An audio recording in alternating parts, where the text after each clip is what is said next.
C'est pour toi que je chante. Toi qui l'as tant mérité. Juste une mélodie pour donner l'espoir à tous ceux qui se retrouvent sombres en criant vers le ciel que Dieu nous envoie. Ils soignent ceux qui subissent sur ce rythme, nous lèvons nos voix. Sur ce rythme, nous lèvons nos voix. Sur ce rythme, nous lèvons nos voix.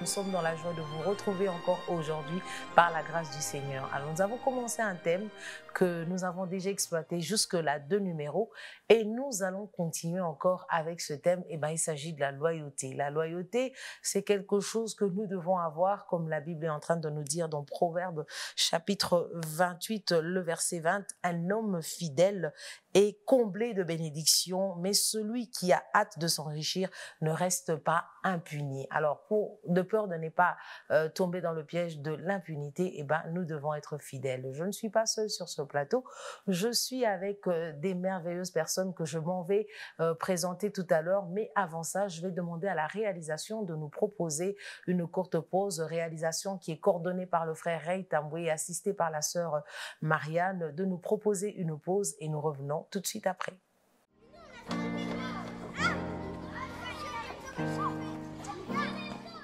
Alors, après cette courte pause, nous sommes de retour sur ce plateau. Je vous disais d'entrée de jeu que nous avons des invités avec qui nous allons partager ensemble sur ce thème, la loyauté. C'est le 3e numéro. Vous avez peut-être eu à suivre le 1er, le 2e et maintenant nous sommes au 3e numéro.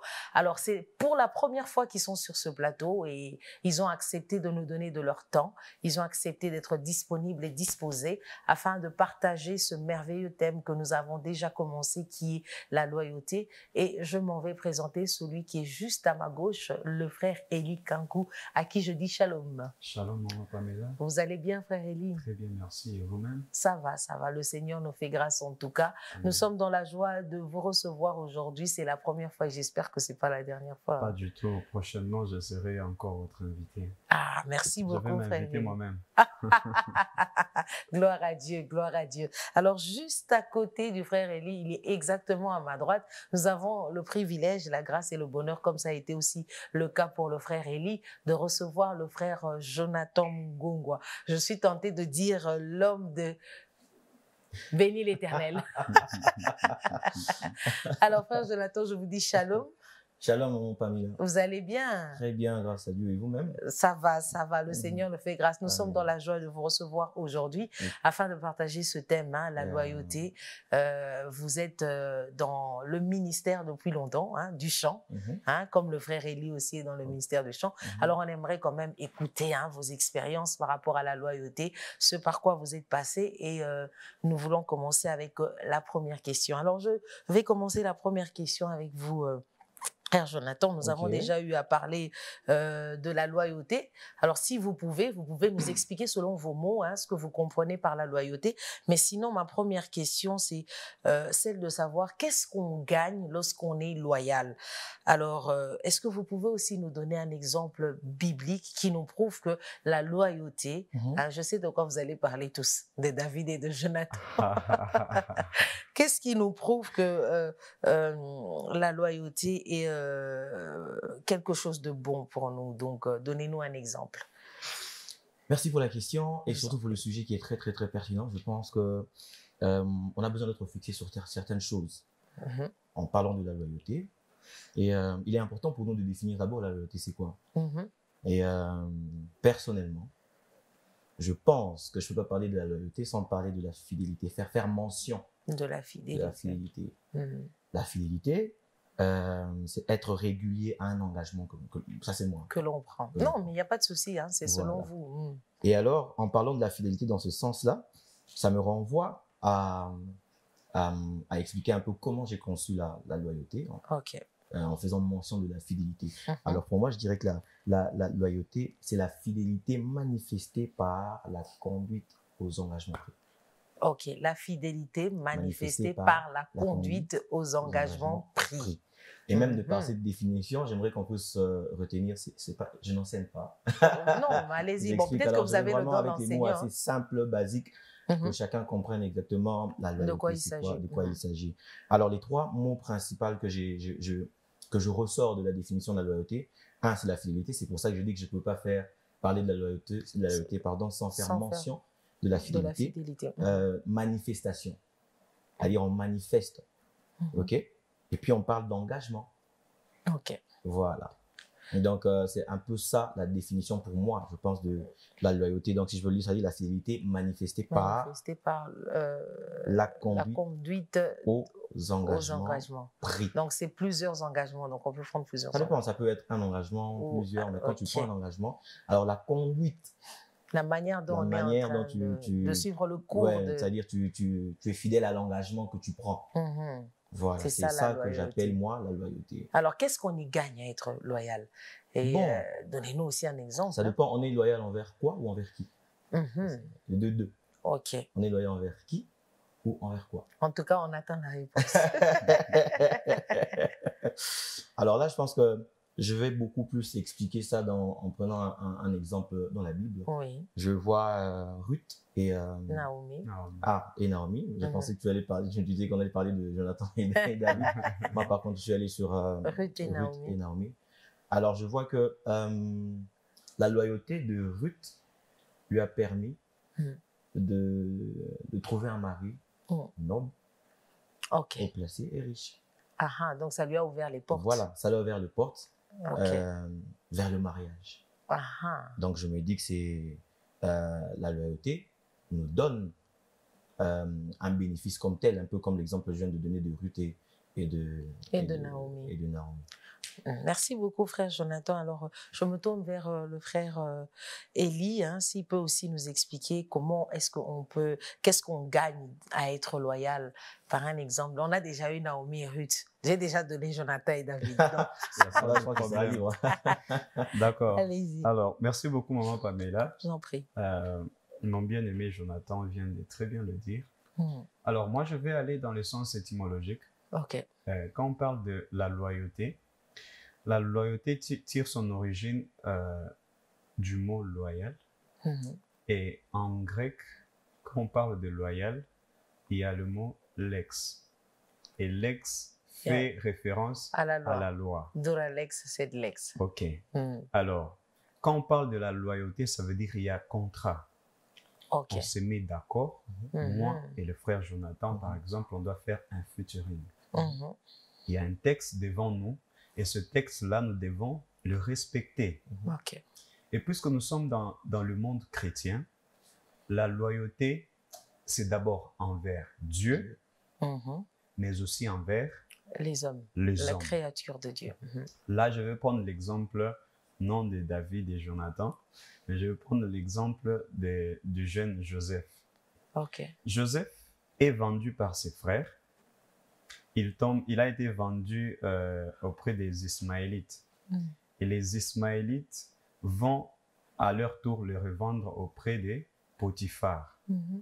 Alors, Joseph était loyal d'abord auprès des dieux, ou soit à l'égard des dieux, et aussi loyal envers son maître, qui était Potiphar. Alors, comment cela s'explique? On lui lègue l'autorité de toutes choses, tous les biens, mais de ne pas toucher à la femme. Vous savez, l'impudicité, le sexe, c'est le péché qui gangrène la jeunesse. Mais Joseph a dit non. Pourquoi? À cause de la loyauté qu'il avait d'abord envers Dieu et aussi envers son maître. Alors, qu'est-ce qu'on gagne tout en étant et en restant loyal? En restant loyal à notre destinée, on ne retrouve pas retrouver, mais c'est comme si on actionne notre destinée. Joseph est resté loyal envers Dieu, j'ai dit, et aussi envers son maître. Même s'il y a eu toutes ces histoires-là, on était en train de dire, ton ennemi peut actionner ta bénédiction. Certes, la femme de Potiphar a amené Joseph en prison. amené Joseph en prison. Pour les hommes, c'était la fin, mais cet homme est resté loyal, même en prison, et il a vu la main de Dieu. Donc, en étant jeune tel qu'on est là, vous avez dit, on est dans le ministère de l'adoration et de la louange.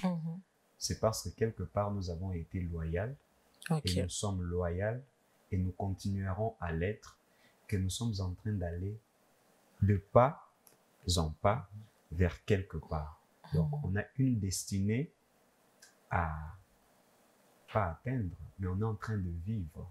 Mais pour réussir, exactement, pour réussir toutes ces promesses, toutes ces choses que Dieu a eu à dire sur nous, a eu à prévoir pour nous, nous devons lui rester loyal, mais aussi être loyal envers ceux qui sont devant nous.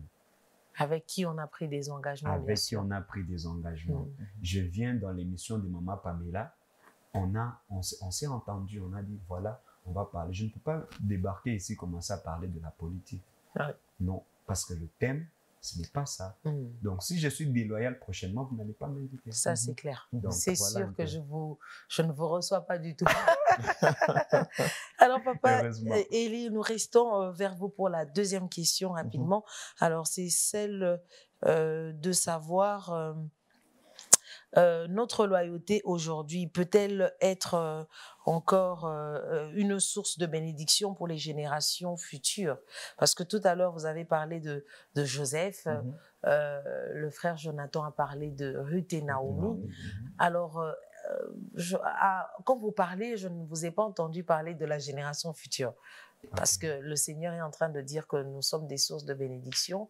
Et il dit à Abraham que tu seras béni jusqu'à la 4e génération. Alors, moi, j'ai besoin de savoir, est-ce que le fait qu'on soit loyal, la loyauté qu'on a, comme celui qu'on... Est-ce que ça a été une source de bénédiction pour les générations futures? D'accord, je veux revenir avec un exemple. Oui. Dieu appelle Abraham et lui dit, marche devant ma face, sois intègre. Le frère Jonathan disait, on ne peut pas parler de la loyauté sans parler de la fidélité. Et aussi l'intégrité. Donc, celui qui est loyal envers Dieu, il devient une source de bénédiction. Non pour lui, non pour sa famille, mais pour des générations à venir. Je n'aimerais pas citer les noms de certains serviteurs que nous connaissons, mais permettez-moi de citer mon pasteur, Guy Amani. C'est parce qu'il a été loyal quelque part auprès de son père spirituel qui est le pasteur Vernon, et il est resté loyal envers Dieu, et aujourd'hui il est une bénédiction pour plusieurs générations. Moi, je n'ai pas connu le pasteur Vernon en soi, mais je peux me mettre, écouter ses prédications, ça me bénit. Cet homme a écouté Dieu, il a été loyal, et aujourd'hui, les générations sont bénies. Alors, si nous, jeunes tels que nous sommes, si nous décidons d'être loyaux envers Dieu, et même envers les gens que Dieu a établis au-devant de nous, nous sommes et nous serons une source de bénédiction pour les générations à venir. Je le crois. Merci beaucoup, frère Élie. Alors, je pense que le frère Jonathan va être complémentaire et il va nous dire aussi si notre loyauté aujourd'hui peut être une source de bénédiction pour les générations futures. Oui, merci pour le frère Élie qui a été très, très, très pertinent. Et allez, c'est là que moi je veux rentrer sur l'exemple de David et Jonathan. Oui, parce qu'après, il faut se dire que la loyauté de ces deux-là, de Jonathan envers David et de David envers Jonathan. On fait en sorte que David, après, se pose la question, y a-t-il pas quelqu'un de sa famille, de la famille de Jonathan à qui je peux faire du bien? C'est là qu'on a alors qu'il était perclus de pied. Voilà. Il n'a pas tellement de ça. Au fait, c'est-à-dire quoi? Il a été tellement marqué par cette loyauté amicale qu'il y avait entre lui et Jonathan. Il a dit, bon, il faut que je fasse du bien. Il faut que je fasse quelque chose. Même si, allez, Jonathan n'est plus, je pense que je peux faire du bien aux générations qui viendront après lui. C'est ainsi que c'est descendu sur Méphibosheth. Il a eu la grâce de manger avec le roi. Et je crois que c'est important. Et même, ça me renvoie à dire que nous, aujourd'hui, on doit bien se comporter. Nous. Et alors, notre comportement et aussi détermine comment on va traiter ceux qui sont, c'est-à-dire nos enfants. Ouais. On doit penser à eux. Voilà, on doit penser à eux. Et c'est très, très, très important actuellement. Surtout pour nous, la jeunesse actuelle, hein, comment on se comporte entre nous aussi. Il faut se le dire. Envers Dieu, envers nos aînés, mais entre nous. Ouais, donc, je vois la relation amicale entre Jonathan et David. Et David. Aujourd'hui, plusieurs relations amicales sont mobilisées pour je ne sais pas quoi. Mais je prie que nous puissions, au-delà de tout, rester loyaux les uns envers les autres, c'est-à-dire quand on est amis, parce qu'après, je pense que les générations futures pourront aussi en bénéficier. Ils pensent que tous les deux, les générations futures vont aussi en bénéficier parce que nous sommes des sources de bénédiction et ceux qui viendront après nous, on doit penser à eux. Ceux qui viendront après nous, on doit faire tout pour que leur destinée et le parcours que nous allons avoir en ce qui concerne la loyauté soit bénéfique pour eux et que leur vie aussi soit une vie remplie de bonheur. En tout cas, j'ai aimé les deux exemples que vous avez donnés par rapport à ça. Ce qui m'a plus touché dans l'histoire de David et Jonathan, c'est que la loi disait que les perclus de pied ne pouvaient pas accéder à la royauté, ne pouvaient pas être à la table du roi. Mais à cause de la loyauté, il y a eu cette exception qui a été faite juste pour Méphibosheth. Waouh, quelque chose de beau et de merveilleux. Donc, ceci nous incite à dire que nous devons être loyaux parce que c'est bénéfique pour les générations futures aussi. Que Dieu soit béni, c'est tellement merveilleux. Alors, nous continuons avec les questions. Je vais commencer avec vous, frère Jonathan. Pensez-vous que la loyauté a des avantages? Si oui, dites-moi lesquels. Et sinon, dites-moi pourquoi vous dites non. Bon, la loyauté, je dis oui, a des avantages. Ok. A des avantages. Alors, lesquels? Lesquels? Je vais en termes de la fidélité. Ok. La fidélité, Dieu regarde à ça. Tu es fidèle dans les petites choses. Comment tu traites les relations. Comment tu traites ta relation avec Dieu aussi. Quand tu la traites bien, tu attires le regard du roi. Et dire, ok, je pense que comme tu fais bien ceci, tu te comportes bien, tu es intègre, tu es juste, alors tu mérites mieux que ça. Et comme si la Bible me dit, soyez fidèles dans les petites choses. Et je pense que, Dieu vous confiera les grandes. C'est sans ça où ça a des avantages. Waouh! Merveilleux. Donc, l'un des avantages, c'est que quand vous êtes fidèle dans les petites choses, on vous confie les plus grandes et ça vous permet d'aller de l'avant et de faire des bonnes choses. Alors, nous allons prendre une courte pause, encore une pause avec la réalisation et nous allons revenir tout de suite après pour que le frère Élie aussi arrive à nous donner sa réponse. Alors, nous demandons à la réalisation une courte pause qui est coordonnée par le frère Ray Tamboué, assisté par la sœur Marianne et nous revenons tout de suite après.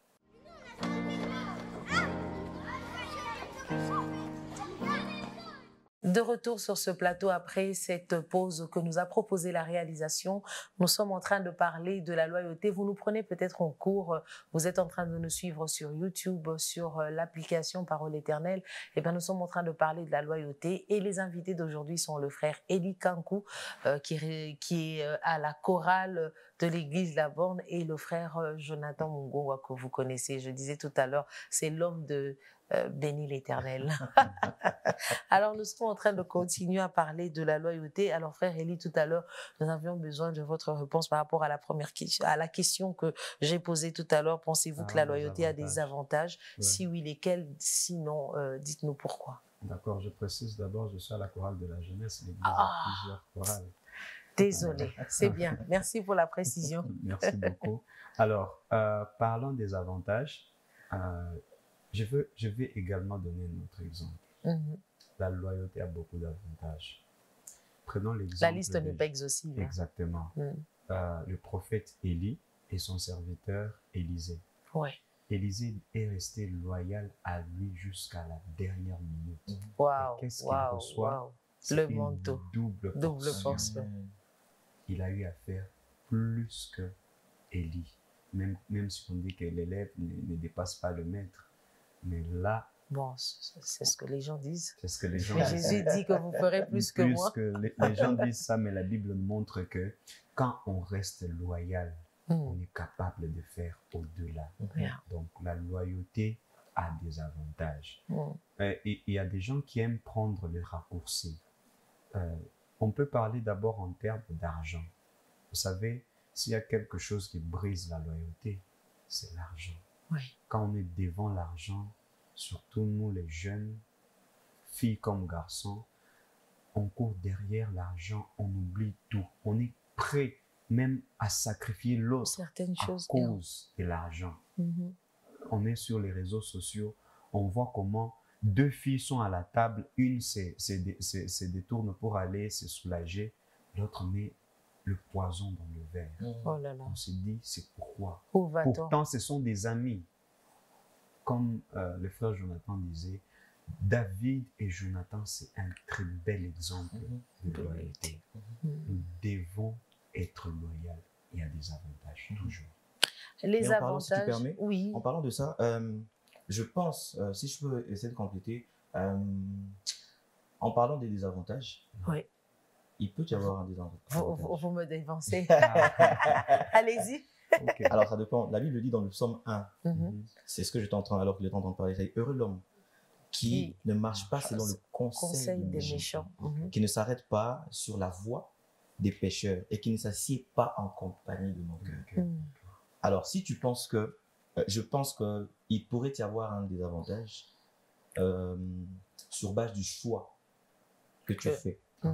Surtout, on est dans l'amitié. Voilà. Oui, dans l'amitié. Si tu as un très mauvais entourage, tu ne vas pas me dire que tu vas rester loyal envers les mauvaises personnes.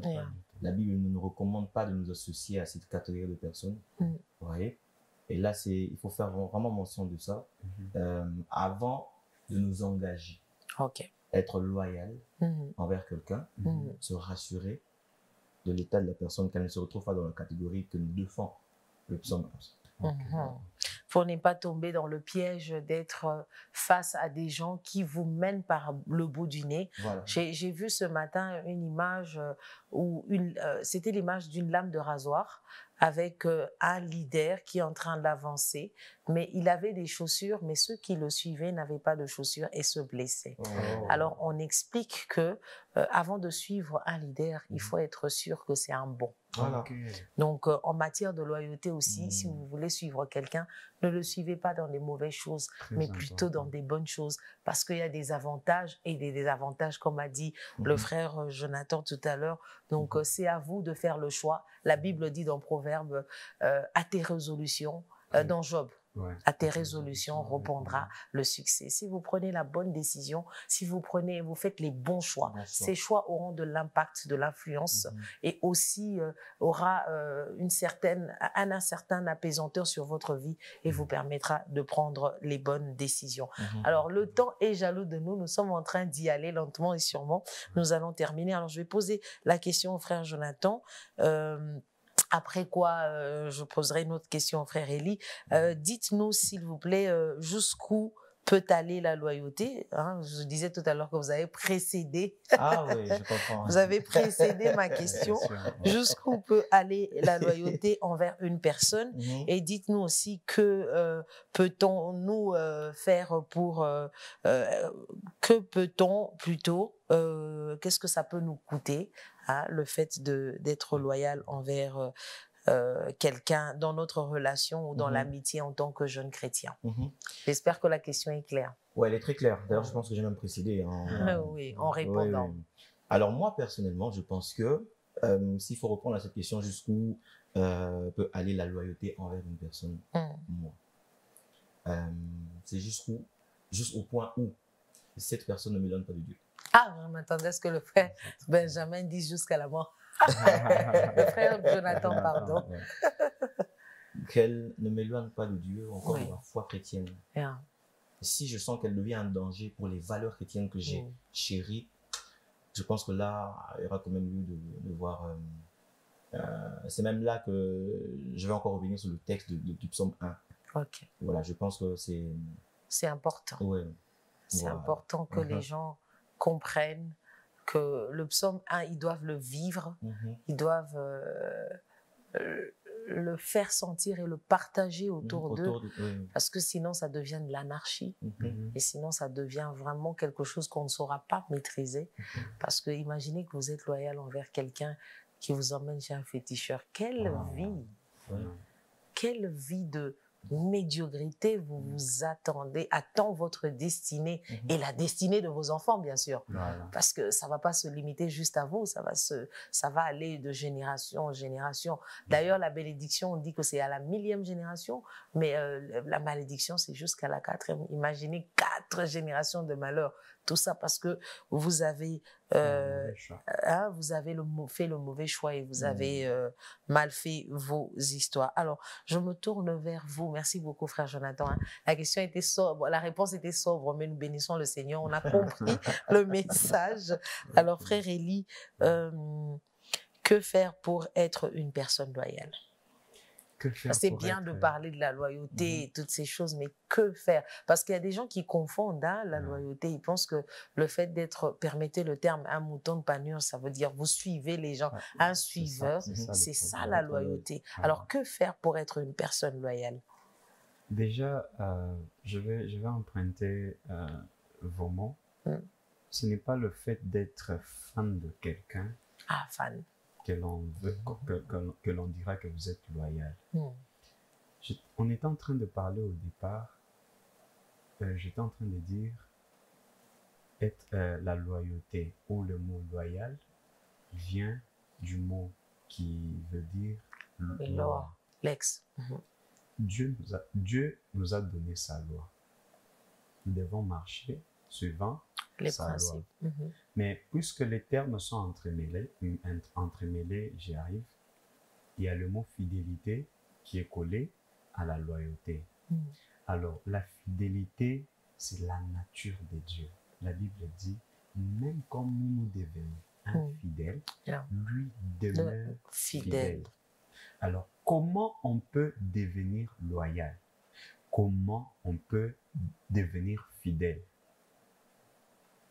Si tu n'as pas la racine de Dieu en toi, tu peux bien faire, tu peux bien forcer cela, mais tu arriveras à un moment où tu vas craquer. Tu arriveras à un moment où tu vas craquer. Je serais d'accord avec quelqu'un qui dit, moi je connais des chrétiens qui ne sont pas loyaux. Et il y a des païens aussi, des hommes qui n'ont pas encore reçu Christ, qui sont loyaux. Exactement. Mais moi ici, je suis en train de parler pour nous qui sommes chrétiens, je me dis, vous savez, la vérité se trouve en Jésus. Cette personne qu'on est en train de dire qu'elle peut être loyale, elle peut arriver à un certain point, puisque elle est loyale pour l'être, mais en elle, il n'y a pas cette racine. Mais nous, quand nous recevons Christ, il est en nous totalement. Il ne vient pas en nous en partie. C'est pourquoi vous verrez, permettez que je prenne des exemples. J'ai un ami, il travaillait dans dans une ONG. Dans une ONG. Dans une ONG. Son chef lui demandait de trafiquer les chiffres. Et il a fait ça une fois. Il est venu me parler. Il m'a dit, je ne suis pas à l'aise. Je lui ai dit, bon, prions que Dieu change le chef. Ça allait de pire en pire. C'était 1 million et puis ça va à 10 millions. Alors, il a pris une décision courageuse et démissionné. Il a arrêté. Il est resté pendant un bon moment sans boulot. Alors, vous savez, quand tu n'as pas cette racine, pourquoi il a démissionné? Sa relation avec Dieu était dérangée. Voilà. Il n'était pas à l'aise avec sa conscience. Alors, pour une personne qui n'a pas cette nature, cette valeur vraie des dieux en lui ou en elle, à un moment donné, ça arrivera où il fera des compromis, où elle fera des compromis. Alors, pour être loyal, il faut connaître le chemin de Christ. En un seul mot, je peux dire ça. Il faut connaître le chemin de Christ pour être loyal. Alors moi, je voudrais juste rajouter, s'il y a des personnes qui sont loyales de nature, c'est C'est comme ça, parce qu'on parlait tout à l'heure des païens qui peuvent être, ils n'ont pas Christ, mais la loyauté, c'est quelque chose qu'ils ont développé, ils ont vu les autres faire peut-être, et c'est comme ça que ça s'est installé dans leur vie, et c'est comme ça qu'ils ont développé le réflexe d'être comme ça, parce qu'on parle aussi de la fidélité. Ils ont grandi avec des parents qui sont fidèles et toutes ces choses. Mais au-delà de ça, si vous n'avez pas Christ, votre loyauté ne sera pas enracinée, ça va pas être ancré. Hein, ça sera une loyauté, on dira, bon, c'est vrai, il est loyal, mais hein, il lui arrive d'avoir des légèretés. Il est loyal, mais il lui arrive d'être corrompu. Il est loyal, mais... Alors, pour qu'il n'y ait pas de mais, faites tout pour être loyal avec Christ. Et cela vous permettra d'aller de l'avant et d'avancer avec le Seigneur. Nous sommes en train de terminer une dernière question avant que nous revenons vers vous pour nous donner un conseil, donner un conseil à ceux qui sont en train de nous suivre, tous les jeunes qui sont en train de nous suivre en ce moment. Alors, frère Jonathan, une dernière question pour vous. Parlez-nous un peu de la loyauté, de vos expériences en ce qui concerne. C'est bien de parler des autres dans la Bible, mais la vôtre, est-ce que vous avez quelqu'un qui vous a marqué ou qui vous a fait du bien? Sans pour autant, vous n'avez pas besoin de citer son nom, bien sûr. Là, ça devient difficile. Je te dis. Non, mais au moins, la personne se reconnaîtra, je pense. Mais c'est vous qui voyez, alors dites-nous. Et puis, vous donnez un conseil à une personne qui est en train de vous suivre en 2 minutes. En 2 minutes. Mon expérience. Alors, moi, je m'en vais un peu, je me retourne vers Dieu. Un peu comme il a dit, c'est lui la source et la racine. Et c'est lui le meilleur modèle que je recommanderais à chacun, à celui qui me suit en ce moment, parce que moi, depuis très petit, j'ai compris ces choses. J'ai aimé Dieu parce que comme lui m'a aimé avant tout. Et par l'aide du Saint-Esprit, je suis fidèle à Dieu. Je suis loyal à mon engagement envers Dieu. Et le Saint-Esprit m'aide à tenir bon. Parce que vous savez qu'on est jeune. C'est pas facile. Les passions de la jeunesse. En tout cas, avec tout ce que vous connaissez, c'est vraiment pas facile. Mais je vais encourager quelqu'un et dire, par l'aide de l'Esprit de Dieu, c'est possible de garder sa loyauté envers Dieu, surtout la fidélité envers Dieu, notre engagement pour Dieu. Dans ce monde qui est très corrompu, c'est possible. Alors, c'est le conseil que je vous donne et mon expérience que je vous donne, c'est avec Dieu. Avec Dieu.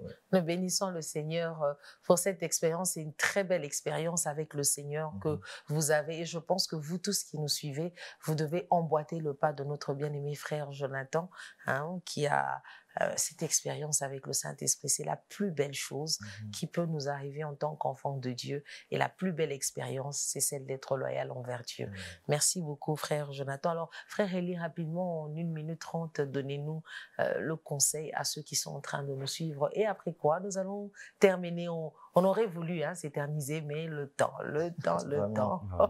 Alors, frère Élie, dites-nous, quel conseil vous pouvez donner à ceux qui nous suivent?